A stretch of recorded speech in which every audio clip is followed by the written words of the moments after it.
As mentioned before, our series is Called by Name. We started this last week with the story of Mary, that her resurrection experience at the tomb happens when Jesus speaks her name. It's an opportunity for her to recognize Jesus and to recognize herself and to be called into a larger mission beyond herself. She's given a task. Go and tell the disciples. And she gets to preach the first Easter sermon, I have seen the Lord. Our series is about recognizing God as we come to know ourselves, that as we hear the story, you're called by name, you're known by God by name, that we might know ourselves better and know our work and our role and our responsibility. We find ourselves in the season of Easter. Now, we talk about Easter season because Easter's not just one day. Now, I promise you probably didn't greet anybody with a happy Easter this morning. David Stradling is not going to be here with the bunny costume today.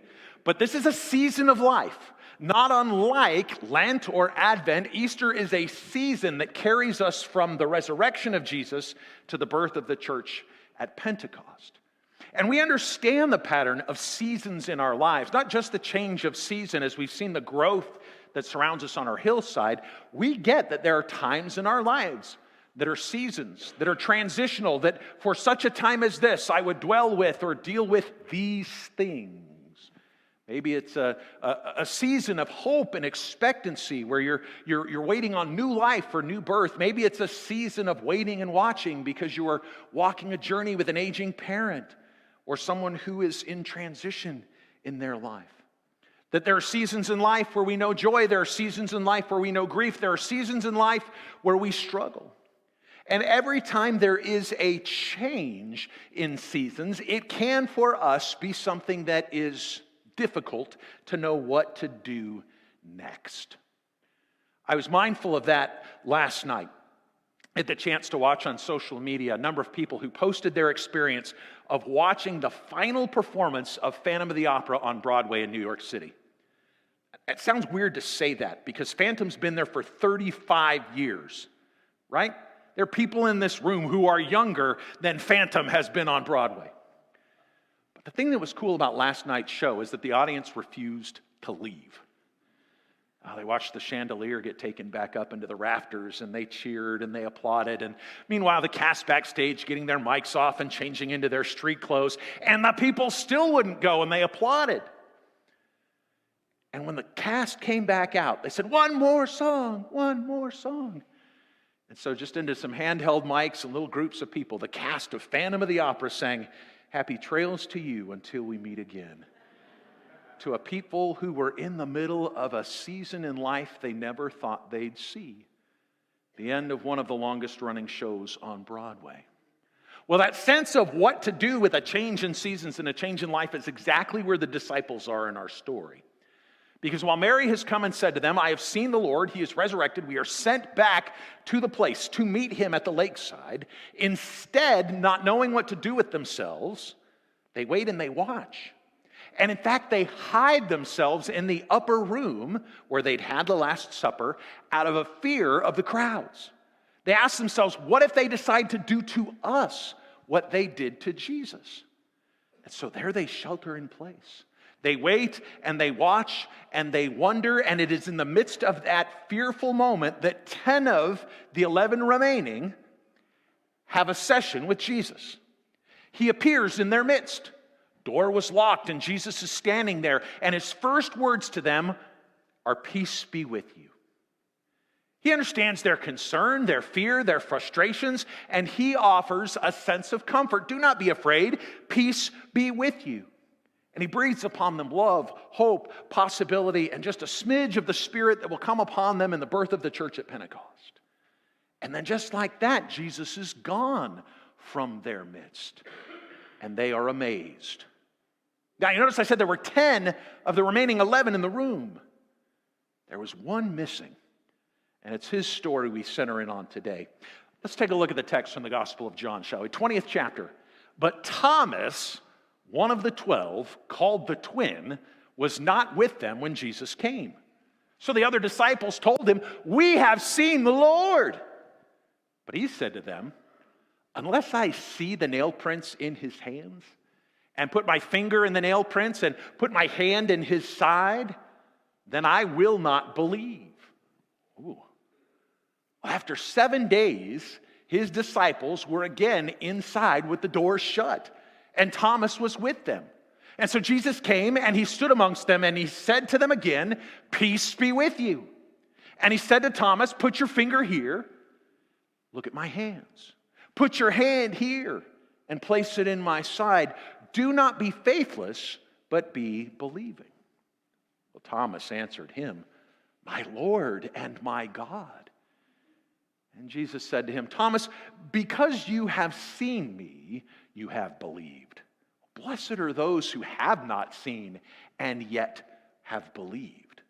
The word of God for the people of God. Thanks be to God. Now, the thing to note about this particular story about Thomas is that we have come to know this as the Doubting Thomas story. He has questions about the resurrection of Jesus, and he didn't get the chance to see Jesus the first time around. He has clear frustrations.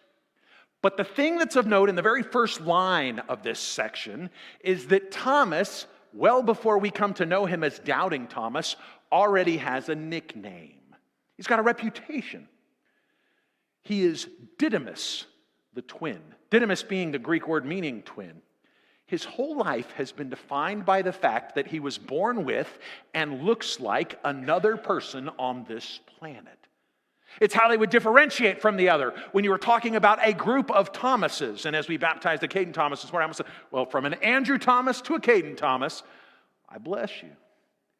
But how do you know which Thomas we're talking about? Oh, it's not Thomas the farmer, it's Thomas the twin.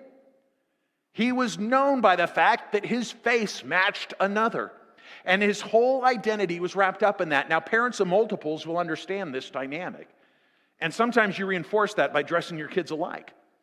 But that pattern of which is which, how do we know them? His reputation starts as being a twin.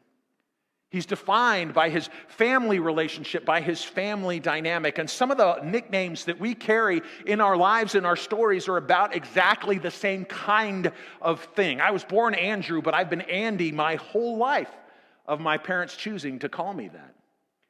But there was a whole season in my life when I was growing up where I was known as Tom's son because of my dad's reputation in our annual conference. And there came a time where that dynamic began to slowly switch, but that was how people would introduce me. Without even knowing my name, they'd just say, "Oh, this is Tom's son." In the same way that for our Thomas this morning, they'd just say, "This is the twin." Oh.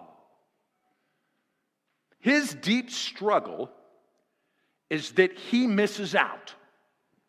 In fact, there's a condition that millennials are into now that I think is fair. It's called FOMO, F-O-M-O, fear of missing out. And that pattern and that fear can define our experience, that we look at social media, we look at the lives that we see online and in the press, and we say, why isn't my life like that? Or why wasn't I at that party? Why aren't my friends these people? Thomas not only has a fear of missing out, he missed Easter. So what do you do when you feel like you're missing out on Easter? Well, for him, it was a very practical one. He's left with the question, why wouldn't Jesus, who clearly seems to know who's in the room and how to get in there, not wait for me? He's missing out on Easter. Are there seasons? Are there times? Maybe this is a year where you feel like you're missing out. Maybe this year that family couldn't come together in the way that you expected, or this is a first Easter where you're missing someone you've lost in the last year. Maybe when you hear the phrase missing out on Easter, you think back to 2020. Back when we were told, if we just shelter in place for 2 weeks, we'll all be back in our houses of worship and back to work, But then we had that first Easter that was video only, where we watched in our PJs from our couches.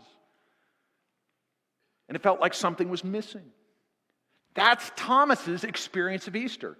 Mary's last week was grief. His is missing out. Something is missing. And he longs for it. And he gets this new reputation for the next 2,000 years around an assertion. I have missed out, and I will not believe that you are just telling me what has happened. I'm not going to believe until I touch the nails and I see the wounds, I put my hand in his side, then I'll believe. You know what surprises me about Thomas's story? Is that it takes a week for Jesus to show back up. Did you notice that? 7 days later, when they were all gathered in the room, we have this vision of Jesus fixing our problems and meeting our need with immediacy, right? We treat prayer and we treat our relationship with God the way I treat Camille when I have a head cold. I need you and I need you now. Fix it and make it better. Give me whatever medicine I need. Feel bad for me. Thomas feels bad. He has said aloud what he needs to believe in the resurrection, and it is not immediately relieved of him. No, he sits with that for a full week. If there was any justice in the world, karma would have been swift for Thomas. I saw that this morning. I mentioned I was in Fraser Park with our confirmation class. I drove down this morning about 5:30 in the morning. Very few people on the 5. Perfect time to drive the 5 is about 5:45 in the morning. And between Castaic and home, driving south on the 5, I was passed aggressively and dangerously by a sedan that ripped past me on the right-hand side. Had to be doing about 85 or 90.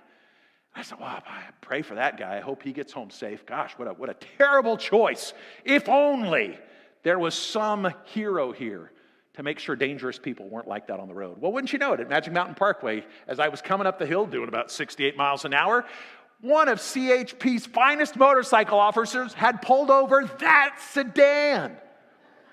Now, I don't wish ill on that guy. No, by any means. It's probably a bigger headache than he wanted in his morning. But hear me say, there are times where we feel like God ought to work that way. If only Jesus would show up to relieve Thomas's concerns and frustrations and do it right away. But no, this resurrection invitation that Jesus offers to Thomas takes time. He lets him sit in his worry. He lets him sit in his frustration. So if you're in a season in life where you've got doubts, where you've got questions, where you've got frustrations with church, with God, with life, it may be that this is a season of sitting in it. But God still knows your name. Because a week later, Jesus shows up. He says, peace be with you. And then his first words to Thomas are see, touch, and believe. See the hole?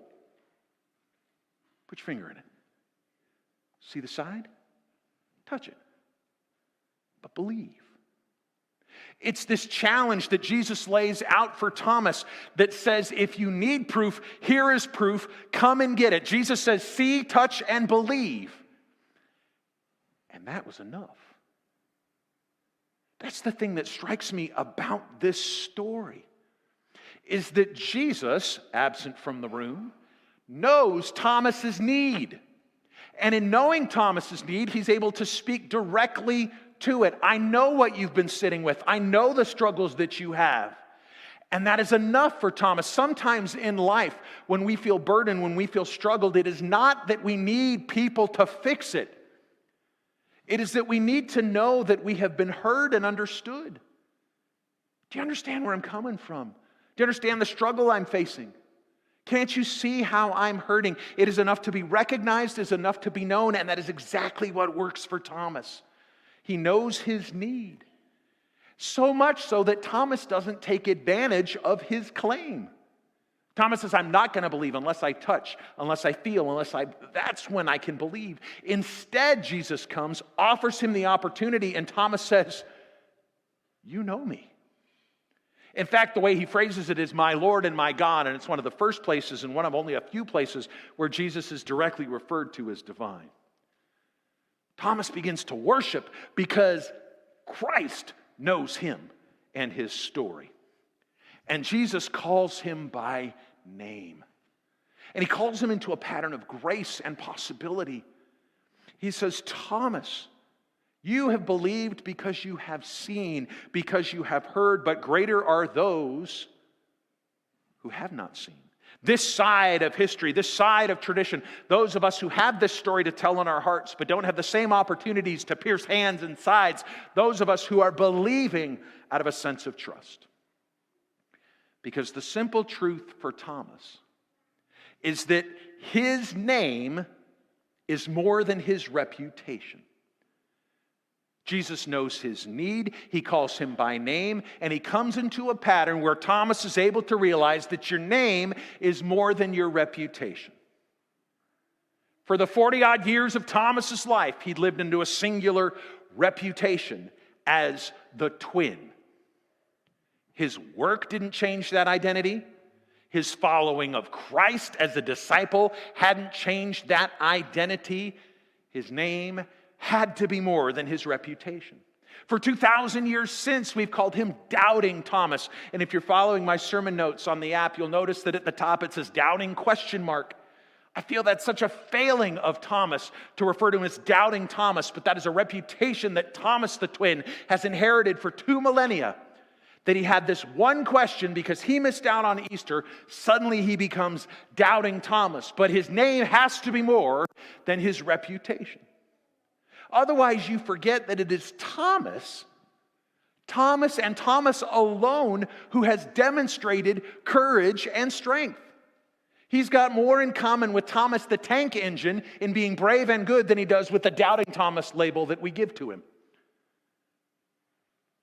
Remember, there are 10 men locked in a room for fear of the crowds. Who's not there? Thomas.